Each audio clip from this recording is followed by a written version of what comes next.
Assalamualaikum warahmatullahi wabarakatuh. Selamat siang Bapak Dodi Setiawan Eskut MP. Sebelum saya mulai, saya ingin menanyakan kabar Bapak terlebih dahulu. Alhamdulillah. Perkenalkan, saya Ali Sintia, mahasiswa jurusan Ilmu Komunikasi dari Stikom Bandung. Saya sangat berterima kasih kepada Bapak atas kesempatan yang Bapak berikan untuk wawancara kali ini ya Pak.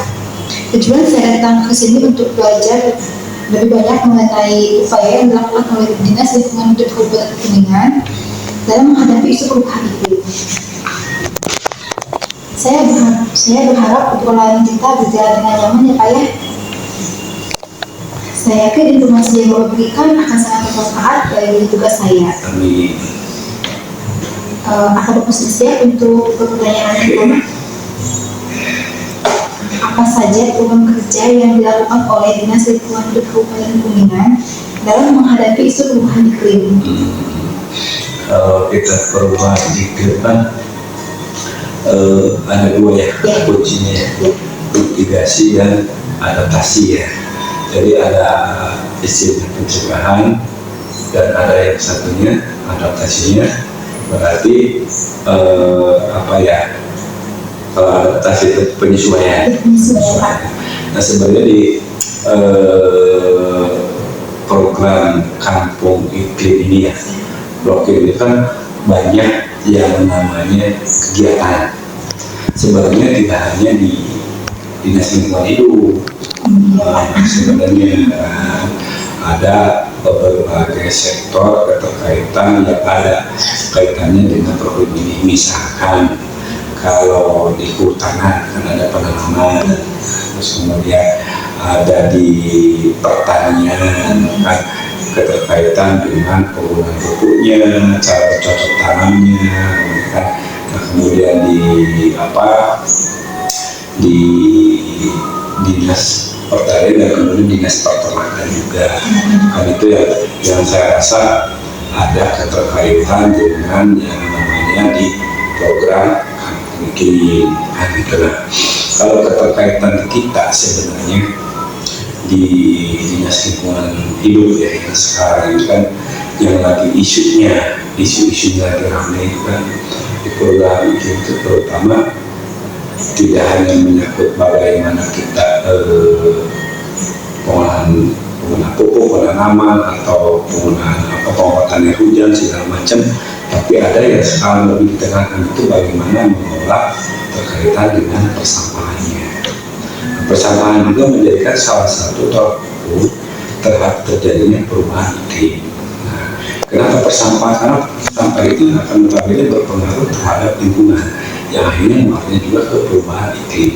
Salah satunya kalau sampah tidak dikelola, misalkan menyebabkan banjir lah, menyebabkan yang punya penyakit lah, kan itu salah satu juga yang menyebabkan terjadinya perubahan iklim.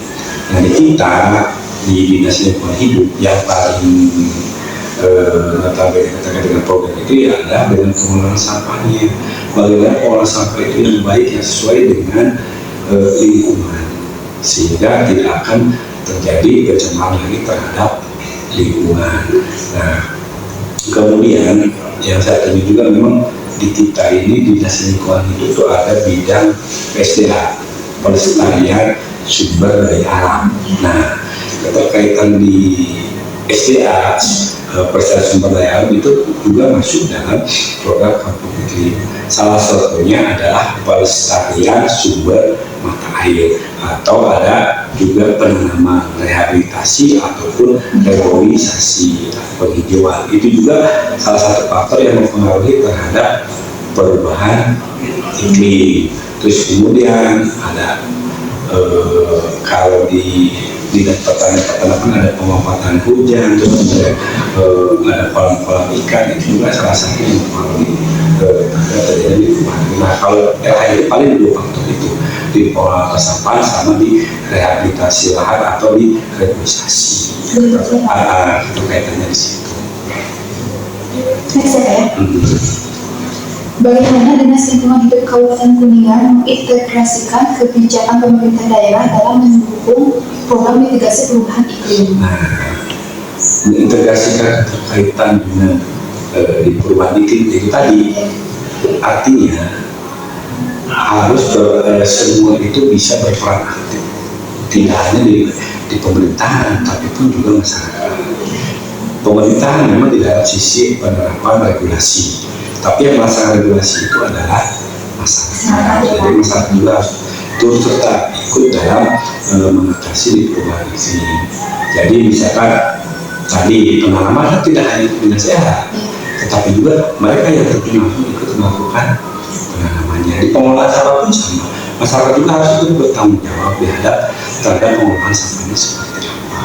Itu bagaimana kita mengintegrasikan antara regulasi dengan programnya yang katakan program itu ada di lingkungan masyarakat itu sendiri. Kadang masyarakat tuh nggak mau kayak ya tadi kayak Bapak sebut tidak mau ikut program-program yang kayak gitu, itu gimana Pak? Kan memang betul ya, kadang-kadang orang itu suka tidak sejalan dengan apa yang kita regulasikan ya. Nah artinya tinggal bagaimana kita mengimplementasikan itu kepada tingkat masyarakat. Walaupun yang namanya tidak sejalan antara program dengan nanti masyarakat itu kan memang problem yang ada di lapangan, tapi itu pun bisa menjadi peluang buat kita. Artinya bagaimana kita yang harus kita pushnya adalah membentuk satu peningkatan kapasitas SDM. Artinya kita ada bersosialisasi, dengan sosialisasi kita akan memberikan satu nilai edukasi. Dengan edukasi adalah titik beratnya adalah untuk peningkatan kapasitas pengetahuan, pemahaman. Itu nanti yang kita pushnya agar mereka mengetahui, karena masyarakat kan nggak tahu nih yang namanya program-program itu kan seperti apa. Kalau kitanya tidak di awal menjelaskan, ya mau mereka dan mau mereka mengerti dengan melaksanakan apa yang kita integrasikan dengan masyarakat. Jadi artinya walaupun tidak ada masalah pasti ada solusi. Artinya bagaimana meningkatkan kapasitas di masyarakat, itu aja sih. Kalau nggak sejalan. Next ya Pak. Apa tantangan terbesar yang sering dihadapi dalam pelaksanaan program-program tersebut Pak? Nah, itu tadi ya. Yang paling ini kan karena pemahaman. Terus sudah karena pemahaman, kedua karena karakter atau kebiasaan. Itu yang paling sulit. Yang namanya merubah itu adalah sesuatu yang menjadi tantangan yang cukup serius. Artinya merubah itu tidak seperti kita memberikan, tidak harus banyak proses. Kalau kan bahwa apalagi buat orang lain, buat diri sendiri juga susah, buat karakter udah kebiasaannya. Itu makanya yang harus kita usia. Jadi yang paling utama itu adalah pemahaman. Walaupun gini, sebenarnya yang namanya problem mitigasi dan adaptasi itu hanya satu hanya satu pengakuan. Sebenarnya mereka itu dari dulu juga udah melakukan yang namanya program kampung ini. Cuma sekarang pemerintah itu 2000 berapa ya baru merencanakan yang namanya program kampung ini di kementerian. Kan itu ya. Nah awalnya itu hanya sebagai salah satu pengakuan saja. Misalkan ini contoh di daerah pantai, itu kan juga ada rumah panggung. Itu punya berapa? Menghindari terjadinya banjir atau menghindari terjadinya peluapan lembah. Nah itu kan adaptasi. Nah itu juga masih perlu mungkin ya. Terus kemudian pergiliran tanaman di pertanian. Kan di pertanian di kampung itu kan tidak akan dia menanam padi terus diganti kan pasti diselingi sayuran. Nah itu sebenarnya tidak disadari itu adalah salah satu program kampung iklim. Terus kemudian kolam itu buat ya Pak kayak kolam ikan. Nah ini kan salah satu juga kan mereka tidak menyadari pada itu pemanfaatan air. Terus kemudian kalau di saluran itu ada bangunan terjunan air kayak limpasnya itu ada tingkatan itu BPA air terjun air. Nah itu juga sebenarnya adalah program kampung itu terus semua organik itu. Nah itu ya kadang-kadang tidak memahami tapi melakukan. Emang udah ini ya naluri ya. Ya itu sebenarnya kadang-kadang cuman mereka melakukan tapi tidak menyadari itu adalah program kampung iklim. Nah makanya dari situ butuhlah pemahaman agar mereka mau melakukan itu sebenarnya. Bagaimana Dinas Lingkungan Hidup Kabupaten Kuningan mengukur efektivitas program mitigasi, Pak? Nah, mitigasi berarti kan pencegahan. Iya. Nah, berarti kan kalau pencegahan berarti sedini mungkin itu harus dilakukan. Iya. Jadi persiapan sebelum menghadapi bencana. Kan gitu. Misalkan lahan kritis, sebelum terjadi longsor harus dilakukan reboisasi, penghijauan, itu salah satunya. Untuk menghindari banjir, ya, berarti kan kalau banjir salah satu penyebabnya yaitu tadi tidak adanya atau hutan-hutan yang bodoh, satunya itu. Terus kemudian kalau saluran mampet, biasanya sampah yang terjadi penyebabnya. Nah itu yang harus kita ini. Jadi penghijauan harus terus dilaksanakan, larangan penebangannya, kemudian pengelolaan sampahnya, ya, pengaturan irigasinya. Nah itu salah satu langkah untuk mitigasi pencegahan agar tidak terjadi perubahan iklim. Misalnya pertanian juga, pengiriman tanaman atau penggunaan pupuk. Nah itu untuk tidak terjadi perubahan iklimnya akan terjadi. Mitigasinya seperti Mungkin Pak kadang ada kan ya, masyarakat yang suka buang sampah sembarangan itu. Nah, Itu gimana Pak? itu kan karena pemahaman ya. Iya. Saya kembali lagi ke pemahaman ya. Iya, Pak. Karena yang namanya di kita itu habit, kebiasaan dan pemahaman yang susah. Makanya sekarang itu kenapa sampah masih banyak di mana-mana. Kita contoh apa aja tadi ya. Sepanjang kita tuh jalan kan keluar rumah, di rumah pun sampah masih banyak. Ya, karena kita pengasih sampah. Saya yakin dulu kan belum sadar terhadap pengolahan sampah. Iya, belum. Coba sampahnya kemana ya? Kan ada ini Pak yang suka bak sampah tuh yang keliling. Dari kesana ya. Nah, padahal kalau kita berpikir, ya, kalau ada pemahaman sampah itu, jadikanlah pemahaman kita bahwa sampah itu adalah sumber daya. Nah kalau sampah itu jadi sumber daya, berarti apa? Ada nilai daya guna. Kalau ada nilai daya guna, berarti ada nilai ekonomi, ada nilai pemanfaatan. Nah itu. Kita kan suka sadar. Nah itu makanya pemahaman yang harus kita sama-sama tingkatkan.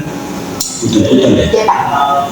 Saya sendiri di bidang buang sampah ya, mungkin ini sama aja ya. Iya sama. Pemahaman terhadap sampah masih kalah sama tukang rongsok. Iya. Nah, tukang rongsok melihat sampah itu uang. Iya benar. Iya mereka ambil. Coba kalau kita buang aja. karena kita mau bermusuh dengan sampah, tidak berteman dengan sampah. Akhirnya buang sampah pada temannya, nggak tinggal sama temannya. Itu sendiri. Oke, baik. Next ya Pak. Apa dampak yang paling signifikan yang dirasakan oleh masyarakat Kabupaten Kuningan setelah implementasi program mitigasi perubahan iklim? Nah, minimalnya masyarakat itu bisa merasakan hidup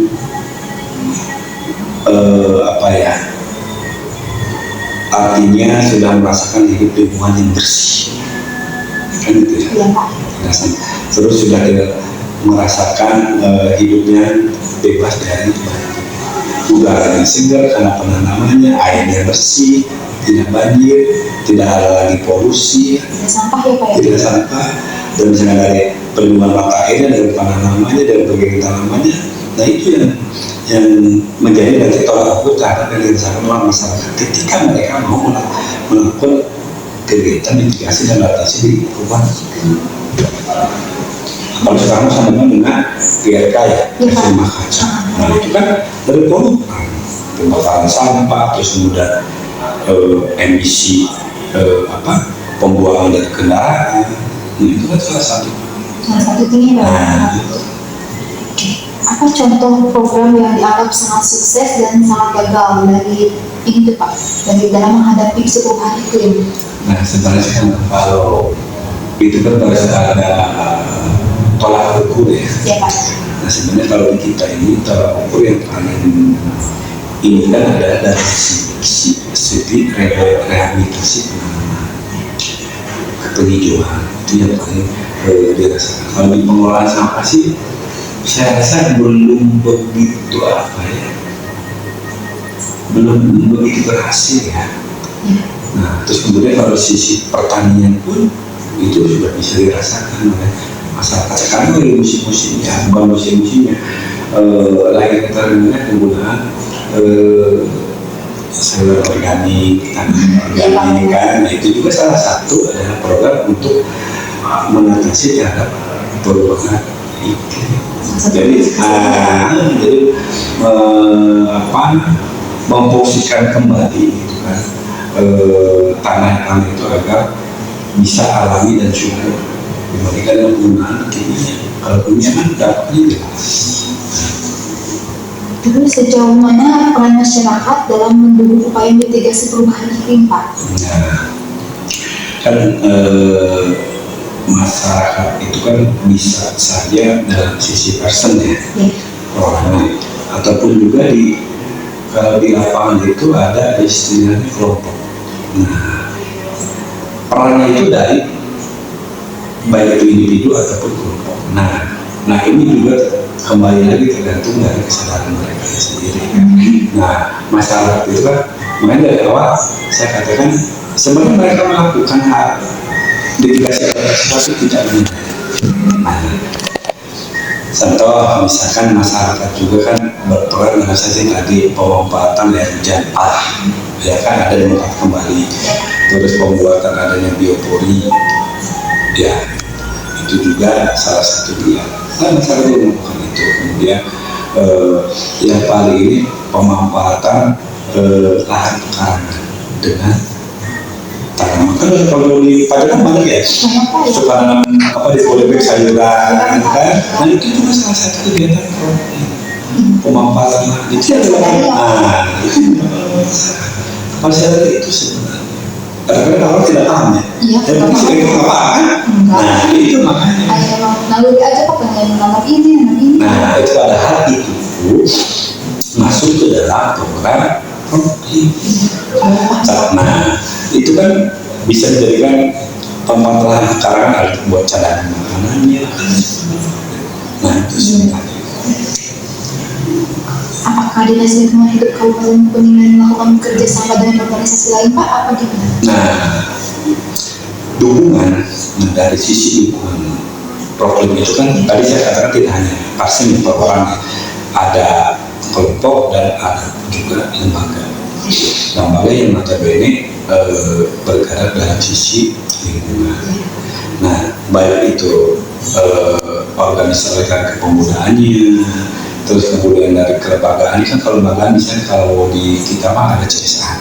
Nah, CSA itu bisa dia di kelembagaan dia baik secara BUMN atau perusahaan-perusahaan yang ada di kita. Itu bisa diminta terkait dengan program.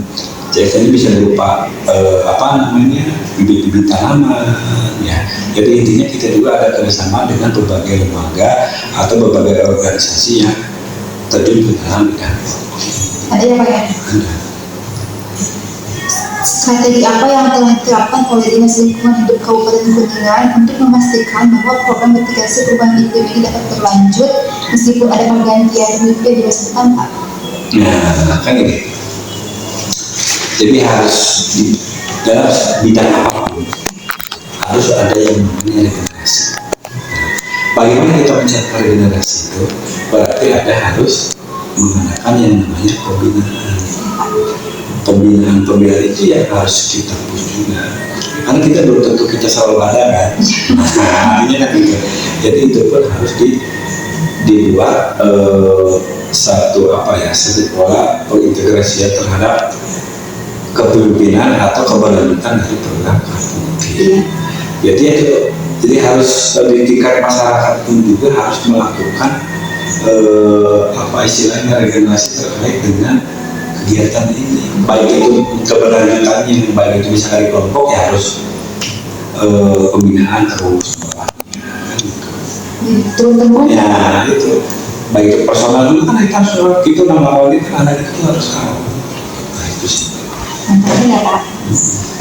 Apa harapan Bapak terhadap keberlanjutan program mitigasi perubahan iklim di masa depan? Nah, harapan outputnya dari kegiatan program kampung iklim ini adalah satu kalau dikatakan kita mah tidak ada lagi yang namanya terjadinya bencana sebenarnya. Itu artinya tidak ada terjadi bencana, apalagi sekarang ini kan alam itu sudah tidak bersahabat. Nah, iya, kenapa alam sudah tidak bersahabat? Nah, itu karena oleh kita ya, oleh perilaku kita itu. Jadi artinya bagaimana kita bersahabat kembali dengan alam, kita harus bisa kembali lagi ke kembali lagi ke alam. Artinya itu tadi, dengan menjaga lingkungan, baik itu dari sisi misalkan dari penanaman, rehabilitasi atau pengolah sampahnya atau pengaturan tanamannya atau segala macamnya, kita harus kembalikan lagi. Harapannya alam bisa bersahabat lagi dengan kita sehingga tidak terjadi yang namanya bencana. Sekarang musim ini ya, banjir, musim hujan banjir, musim kekeringan nggak ada air. Nah itu jadi sudah tidak seimbang alam sekarang. Bagaimana kita menyeimbangkan alam itu, mau tidak mau kita harus kembali lagi ke alam. Dengan perilaku kita harus menjaga berkaitan dengan masalah itu, yaitu itu kan. Cukup sekian Pak, terima kasih untuk Bapak Benny atas waktu dan penjelasan yang telah diberikan. Semua informasi yang Bapak berikan sangat berguna untuk saya. Wassalamualaikum warahmatullahi wabarakatuh. Makasih ya Pak.